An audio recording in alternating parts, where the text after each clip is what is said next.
Super താരം Lionel മെസ്സിയെ French club PSG-യിൽ നിന്ന് കഴിഞ്ഞ സമ്മർ ട്രാൻസ്ഫർ ജാലകത്തിലാണ് അമേരിക്കൻ ക്ലബ്ബായ ഇന്റർ മയാമി സ്വന്തമാക്കിയത്. തീർത്തും അപ്രതീക്ഷിതമായിരുന്നു ഈ നീക്കം. മെസ്സിക്ക് വേണ്ടി ഇന്റർ മയാമി നേരത്തെ തന്നെ ശ്രമം തുടങ്ങിയിരുന്നുവെങ്കിലും മെസ്സി ഇത്ര നേരത്തെ യൂറോപ്യൻ ഫുട്ബോൾ അവസാനിപ്പിച്ച് അമേരിക്കയിലേക്ക് പോകുമെന്ന് ആരും കരുതിയിരുന്നില്ല. പക്ഷേ ലയണൽ മെസ്സി യൂറോപ്പിലെയും സൗദി ക്ലബ്ബുകളുടെയും വമ്പൻ ഓഫറുകൾ നിരസിച്ച് സമ്മർദ്ദങ്ങളില്ലാതെ കളിക്കാനായി ഇന്റർ മയാമി തിരഞ്ഞെടുക്കുകയായിരുന്നു. ഇംഗ്ലണ്ടിൻ്റെ മുൻ താരമായ ഡേവിഡ് ബെക്കമാണ് ഇന്റർ മയാമിയുടെ ഉടമസ്ഥരിൽ ഒരാൾ. ഇതുകൊണ്ട് തന്നെ മെസ്സിയുടെ ബോസ് എന്നാണ് ഇപ്പോൾ ബെക്കാമിനെ വിശേഷിപ്പിക്കുന്നത്. എന്നാൽ താൻ മെസ്സിയുടെ ബോസ് അല്ലെന്ന് ബെക്കാം പറയുന്നു.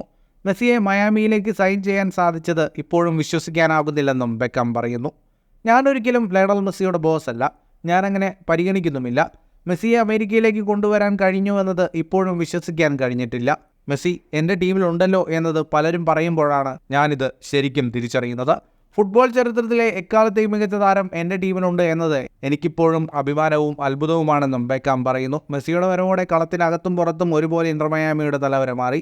ക്ലബിൻ്റെ ചരിത്രത്തിലെ ആദ്യ കിരീടം നേടിക്കൊടുക്കാൻ ചുരുങ്ങിയ നാളുകൾക്കുള്ളിൽ മെസ്സിക്ക് കഴിഞ്ഞിരുന്നു. ഈ സീസണിൽ ഇന്റർ മയാമി മികച്ച പ്രകടനമാണ് നടത്തുന്നത്. 10 ഗോളുകളും 9 അസിസ്റ്റുമായി മുന്നേറുന്ന മെസ്സി തന്നെയാണ് ടീമിനെ മുന്നോട്ട് നയിക്കുന്നത്. ഫുട്ബോൾ ലോകത്തെ കൂടുതൽ വാർത്തകൾക്കും വിശേഷങ്ങൾക്കുമായി സ്പോർട്സ് കഫേ ഇപ്പോൾ തന്നെ സബ്സ്ക്രൈബ് ചെയ്യുക.